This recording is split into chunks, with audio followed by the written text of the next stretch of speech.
Karoline Claire Leavitt was born on August 24, 1997, in Atkinson, New Hampshire, to Bob and Erin Leavitt. Her parents owned an ice cream shop in Atkinson, which later grew into a successful family business.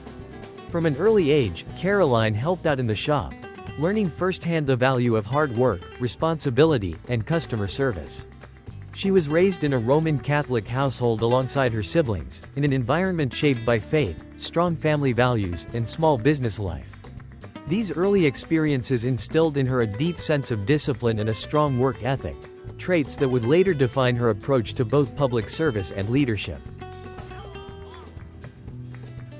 Vote Karoline for Congress! Growing up in Atkinson, New Hampshire, Karoline Leavitt developed an early interest in politics, media, and public communication. She attended Catholic schools, where she was known for her confidence, strong voice, and curiosity about national affairs. She later enrolled at St. Anselm College in Manchester, New Hampshire, majoring in politics and communication. During her college years, Karoline immersed herself in journalism and broadcasting, writing for the student newspaper and helping to launch a campus media and broadcasting club. Leaders in Washington who are less interested in playing footsies with special interest groups and lobbyists and more interested in delivering real results and straightforward solutions for the people. She also interned in political environments, gaining first-hand experience that helped prepare her for a career in national politics. Raised in a close-knit, working-class community rooted in faith and responsibility, Karoline learned the importance of hard work, clear communication, and standing firm in one's beliefs. She earned her Bachelor of Arts degree in 2019, laying the foundation for her rapid rise in political communications. I have been here all day talking to voters, and we will be here all night long. We are gaining support left and right. People are so excited to be out, to be free, to not be wearing their masks, and to be enjoying this beautiful fall evening. So come join us, Deerfield Fair, and vote Karoline for Congress. With us tonight, Janine Lawson of Virginia, Esther Joy King of Illinois, and Karoline Leavitt of New Hampshire. They join me now. Let's start, Karoline, let's start with you. Tell us what you're up to. While still a college student, Karoline Leavitt gained early exposure to national politics and media. During the 2016 presidential election cycle, she interned at Fox News, where she observed firsthand how political messaging is shaped, refined, and delivered on a national stage. Families like my own here in New Hampshire, so I'm running to unseat him, and I'm also running to change the hearts and the minds of young people. I'm a young candidate, I'm Generation Z, and the truth is, as Republicans, we need to take a hard look in the mirror. My generation voted overwhelmingly for Joe Biden, for Nancy Pelosi. They believe in their socialist agenda, so we need to change minds with young people, and that's why I'm running for Congress. These early experiences sharpened her understanding of media strategy, public relations, and the fast-paced nature of political communication. By the time she graduated, Karoline had already positioned herself as a disciplined and confident communicator ready for Washington. Beyond her internship, Karoline actively sought opportunities to build real-world experience in political communications. She engaged in campus journalism, broadcasting, and political internships that required her to respond quickly, think strategically, and communicate clearly under pressure. This period helped shape her assertive media style, direct, prepared, and unafraid of scrutiny, qualities that would later define her presence in national politics and at the White House podium. I stand with our truckers. I proudly stand for freedom, and Joe Biden's war against these essential workers, the backbone, the lifeblood of our economy and our country, is egregious. We will put it to an end when we take back the House this November. Look at all these great patriots in New Hampshire. We stand with you, proud to do it. Thank you. God bless you. After earning her degree in 2019, Karoline moved to Washington, D.C., and joined the Trump administration.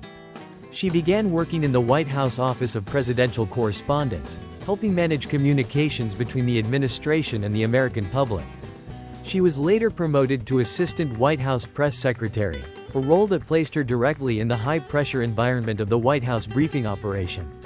There, she gained experience responding to national media, crafting official statements, and navigating intense public scrutiny at a young age. Following the end of the administration, Karoline became communications director for Congresswoman Elise Stefanik of New York, one of the most influential Republican leaders in the House of Representatives. In this role, Karoline helped shape messaging on national policy issues and further established herself as a rising voice within the Republican Party. press conference today to call attention to a very specific issue, as Tom mentioned, that is hurting the great people behind me. And an issue that our congressman, our current representative in the United States Congress, Chris Pappas, has completely failed on. In 2022, Karoline Leavitt ran for U.S. Congress in New Hampshire's 1st Congressional District.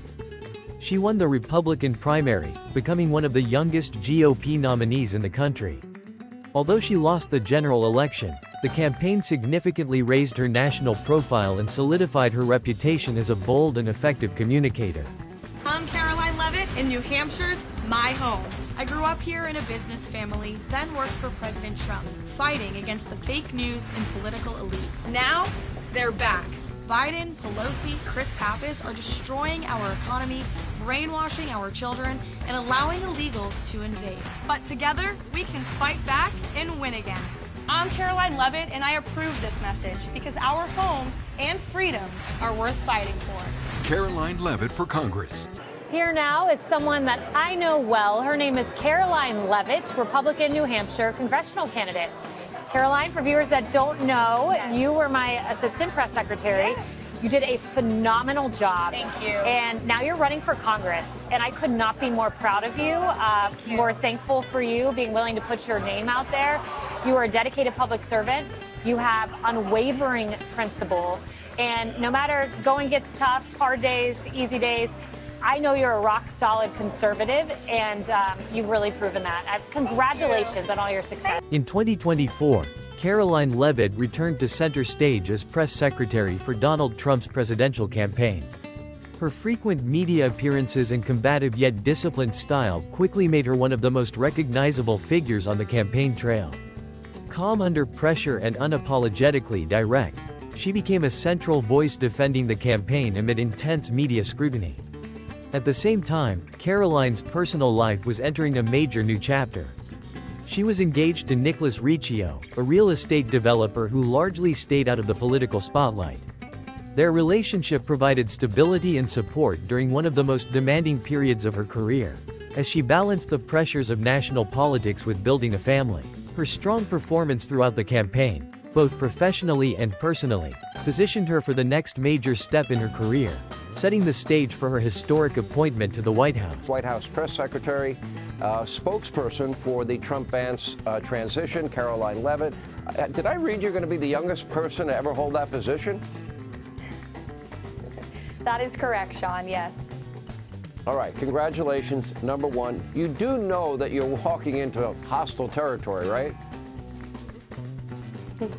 Certainly do. And look, I think I'm well prepared for that. And I'm incredibly honored that President Trump has instilled confidence in me to speak on his behalf behind the White House podium. It's been an honor to have a front row seat to the greatest political comeback in history. And as you mentioned in your monologue, Sean, President Trump is putting together a brilliant cabinet of fantastic America First fighters, from Elon Musk and Vivek Ramaswamy, who are going to cut the waste out of our federal bureaucracy, to Susie Wiles, who is going to serve as the first female chief of staff in history. Take that, Mark Cuban, to Tom Homan. No one better to secure the border than him. Following the 2024 election, Karoline Leavitt was appointed White House press secretary in January 2025, becoming the youngest person ever to hold the position.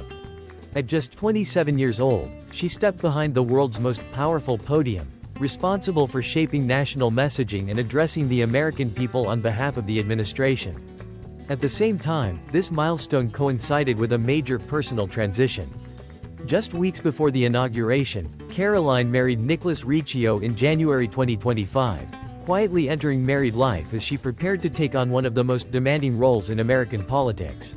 Balancing the early days of marriage with the intensity of the White House briefing room, she began her tenure as press secretary with both professional momentum and personal stability. The couple welcomed their son in 2024, marking a deeply personal milestone during a pivotal period in Karoline's career.